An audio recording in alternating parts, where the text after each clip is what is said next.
Today's episode of Variant is brought to you by Arris. Today on Variant, we take a stroll down memory lane and see what the 10 best comic books were of 2014. And if I sound funny, that's because I'm getting over a head cold.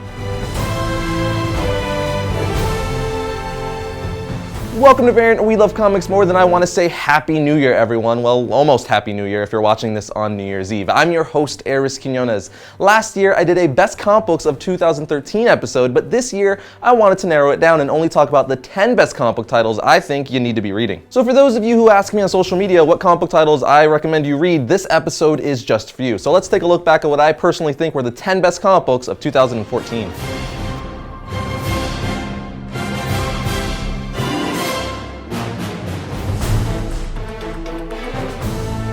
Before I get into my picks, I do want to say this list isn't just the best comic books that debuted last year, it's purely the comic book titles I enjoyed most last year, whether they be miniseries, ongoing titles, whatever. Also, I read a crap ton of titles, and there were so many good ones last year that this list was extremely hard to make. So just because a comic or series didn't make my list doesn't mean I'm not reading it, and doesn't mean I don't like it. It was just really hard for me to make this list, and not all of them could make it. So with that off my chest, at number 10, we have Uncanny XMen. Now, every X-Men fan knows that the Uncanny X-Men is the true flagship book for the X-Men. It's the equivalent of calling Spider-Man the Amazing Spider-Man, but we refer to the X-Men as the Uncanny X-Men. So it's just fitting that this title has been great thus far. This series initially picks up after the events of Avengers vs. X-Men, and we see exactly what Cyclops and his team of outlaws are, terrorists or revolutionaries. Throughout the series, Kitty Pryde and the all-new X-Men join Cyclops' Renegade Squad, and lots of other cool stuff happens. Basically, if you want to read the X-Men, this is the title I think you should read. The series thus far has been written by Brian Michael Bendis, and I think we could all agree he's a fantastic writer, as well as one of the busiest writers in comics. But if you just really love the X-Men, you should also read All New X-Men, which again is written by Brian Michael Bendis.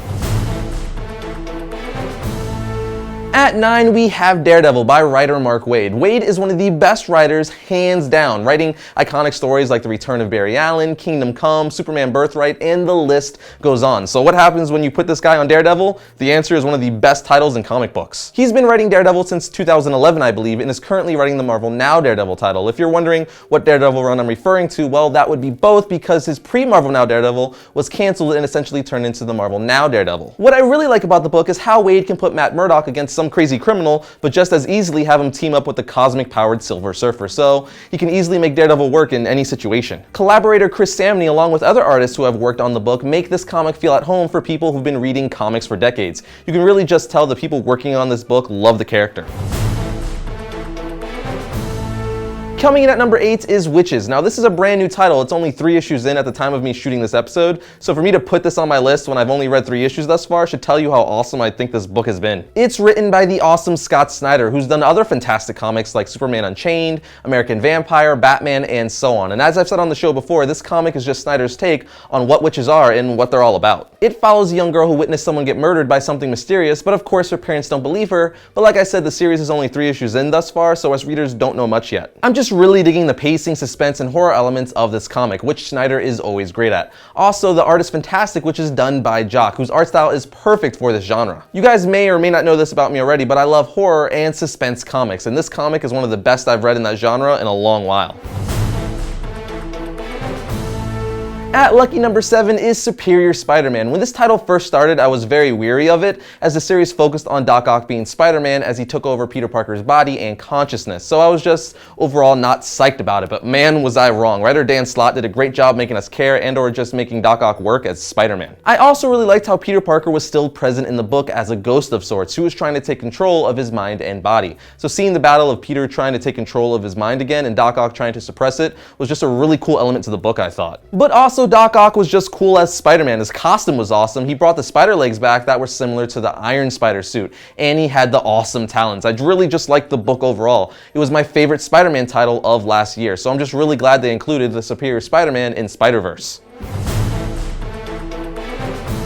At number 6, we have 5 Ghosts, The Haunting of Fabian Gray. I've been preaching since the launch of this comic book that this was one to look out for because it's bringing something new and fresh to comic books. It's an original idea from the great minds of Frank Barberi and artist Chris Mooningham. The concept is about a treasure hunter, Fabian Gray, whose encounter with an artifact known as a Dreamstone possessed him with 5 literary ghosts: the vampire, the detective, the wizard, the samurai, and the archer. And he can pull powers from any of these ghosts whenever he needs to, which is an awesome concept. It's just a great pulp adventure comic. comic. The comic hits themes that has something for everybody. Like the previous story arc was pirate themed, and the current story arc is more horror themed, so it has wide appeal. Five Ghosts actually has been doing so well, the Sci-Fi Channel has picked it up for its own TV series. So that right there should tell you guys it's definitely worth a read. Coming in at number 5 is Justice League. This title has been my favorite teen book since the beginning of DC's New 52 because writer and chief creative officer of DC Comics, Jeff Johns, has been writing the book, and he's one of my favorite writers. He's also been doing one heck of a job with John Romita Jr. on the Superman title, but that's neither here nor there. I've really enjoyed what Jeff Johns and various artists have done with the launch of this book. I think it's a great modern retelling of the Justice League, plus it's one of those books where you get the most bang for your buck because there's just so many characters that make appearances. Plus, it sparked some of the best DC events last year in my opinion, like Forever Evil. Forever Evil also ended up getting its own miniseries, which was great, so I highly recommend you reading that as well. I've really enjoyed the change up in the roster. It keeps things nice and fresh, like now Lex Luthor is on the team, which adds a nice dynamic, Shazam is on the team, and a bunch of other great characters. To sum it up, this title has everything you want in a superhero comic. It has action, adventure, all of our favorite A-list superheroes, and even a wide variety of not so popular heroes and villains. It's funny, it's serious, it's happy, it's sad. If you're a DC fan of any capacity, you need to read this comic. Making its way to number 4 is Batman Eternal. Putting it plain and simple, it's a great Batman book that comes out every single week. So for huge Batman fans like me, this is a dream come true. Not to mention, a lot of stuff that's going on with Batman as a whole is directly related to this title. Like the new Arkham Manor series that was created because of the events that happened in this book. So the things that are happening in this book are being seen in other Batman titles. But Batman Eternal as a whole has just been delivering good stories, subplots. We've seen the whole Bat family, the New 52 version of Stephanie Brown as Spoiler, which I know she's a fan favorite. Also Falcone, and most importantly for me, the series gave us the New 52 first appearance of Hush, as well as giving us a brief retelling of his origin. There's already been a ton of things that happened in the series that have had a tremendous impact on the Bat universe, and the series promises to have way more. It's just a comic I can't wait to read each week.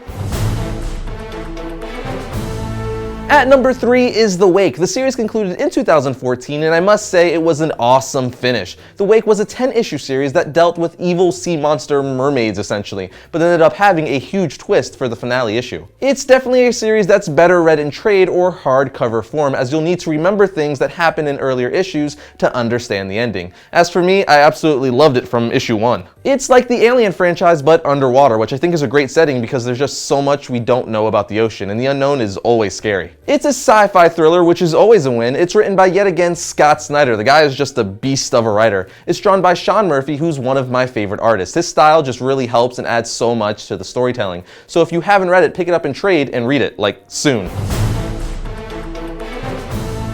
Runner-up on my list at number 2 is Batman Beyond Universe, also known as Batman Beyond 2.0. Now, if you're as big of a fan of Batman the Animated Series and the Batman Beyond cartoon as I am, this is an absolute must-read for you, because it continues and ties up loose ends for both stories. Writer Kyle Higgins did a fantastic job continuing the DC Animated Universe continuity. I don't want to give away any spoilers, but I will say we see what happened between Dick Grayson, Barbara Gordon, and Bruce, and even the rest of the origin of how and why Terry became the new Batman. There's just tons upon tons of fan service in this series. They even refer to Mask of the Phantasm and the return of the Joker and tie it all together. It's just a beautiful thing for all of us who grew up watching the DC Animated Universe cartoons. The art is also very similar to Bruce Timm's designs from the DC cartoons. Basically, this comic just makes you feel like you're watching the cartoons all over again.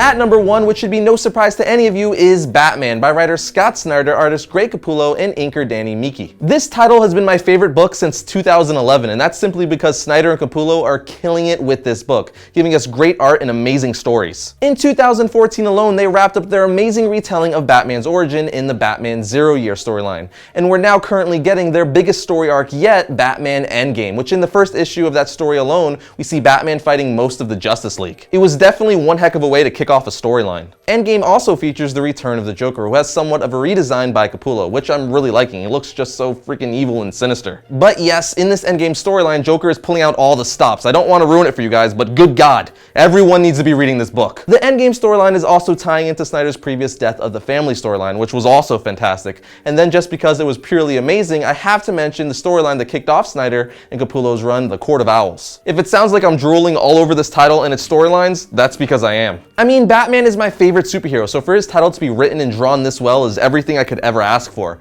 Obviously, these are just my personal 10 favorite titles of 2014, but I want to know what yours are, so list them in the comment section down below.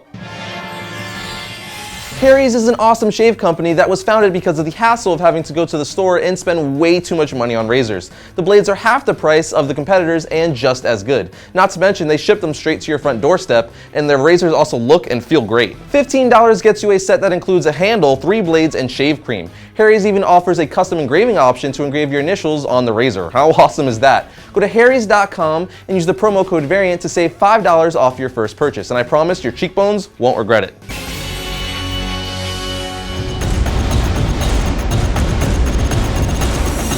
First up for Wednesday, December 31st is S.H.I.E.L.D. Issue 1. Special Agent Coulson brings together the best and brightest normal people and superhumans from across the Marvel Universe on an as-needed basis to confront combat and dangers. And finally, because it's New Year's Eve and not many comics are coming out today, we have Batman Eternal Issue 39. Someone has pieced together the mystery behind the plot to crush Gotham, but is it Batman?